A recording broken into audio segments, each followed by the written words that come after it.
രാവിലെ തന്നെ നല്ല അടിപൊളി മഴയാണ് നമുക്ക്. ഏകദേശം ഒരു 2-3 ദിവസമായിട്ട് തുള്ളി തോരാത്ത മഴയാണ് നമുക്ക് ലഭിക്കുന്നത്. നമുക്ക് അയ്യത്തോട്ടം നടക്കാം. ഇവിടെയാണെങ്കിൽ ഇവിടെ വാഴകളൊക്കെ തന്നെ ഒടിഞ്ഞ് പെടന്ന് കിടപ്പുണ്ട്. കുറേ വാഴകളൊക്കെ ഇങ്ങനെ ഒടിഞ്ഞ് കിടപ്പുണ്ട്. ഈ കാണുന്ന ആഞ്ഞിലാണ് കേട്ടോ. ഇതിൽ മൊത്തം ആഞ്ഞിലി ചക്കയാണ്. അത്രയ്ക്ക് പഴുത്ത് നിൽക്കുന്ന കാഴ്ച നമുക്ക് ഇവിടെ നിന്ന് കാണാനായിട്ട് പറ്റും. അതിൻ്റെ ഒരു കമ്പ് ഒടിഞ്ഞിട്ടുണ്ട്. ഇവിടെ എവിടെയെങ്കിലും കാണും. ചക്കയൊക്കെ വീണ് കിടക്കുന്നുണ്ട്. ഇതുണ്ട്, എന്ത് ചക്കയാണ് നിൽക്കുന്നത് നോക്കി. എല്ലാം വീണു ഇവിടെ കിടപ്പുണ്ട്.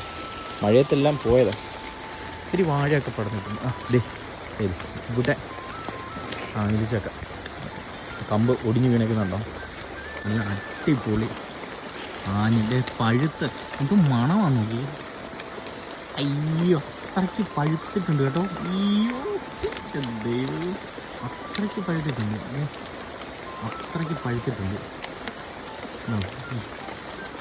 ആഞ്ഞിലി ചക്ക കഴിച്ചിട്ടുണ്ടോ? നല്ല മധുരമുള്ള സാധനമാണ് ആഞ്ഞിലി ചക്ക.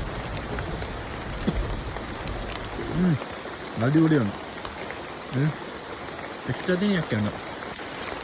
അത് സൂപ്പറാണ്. ഒരെണ്ണം പാലിച്ചെടുക്കും. നല്ല പഴുത്ത് സെറ്റായിട്ട് കഴിക്കാൻ പോകും.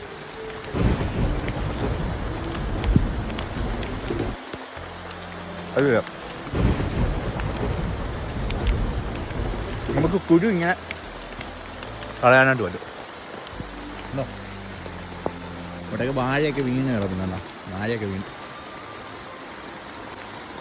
നമുക്ക് വെള്ളപ്പൊക്കത്തിൻ്റെ പ്രശ്നം ഇല്ലെങ്കിലും കൊല ഇങ്ങനെയുള്ള നാശനഷ്ടങ്ങളൊക്കെ വരും. ചക്കയൊക്കെ കിടക്കുന്നുണ്ടോ? ഇതുപോലുള്ള കെടുതികളൊക്കെ നമുക്ക് ശ്രമിക്കും. മരമൊക്കെ വീണ് കരണ്ടൊന്നും ഇല്ലായിരുന്നു 2 ദിവസത്തോളം.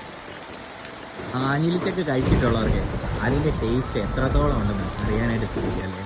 അവിടെ ഇത് കഴിച്ചിട്ടുള്ളവർ കമൻറ്റ് ചെയ്യുക. ബാക്കിയുള്ളവർ ഇത് കഴിച്ചിട്ട് അഭിപ്രായങ്ങൾ പറയും. അതാണ് നമ്മൾ വിളിക്കുന്നത്.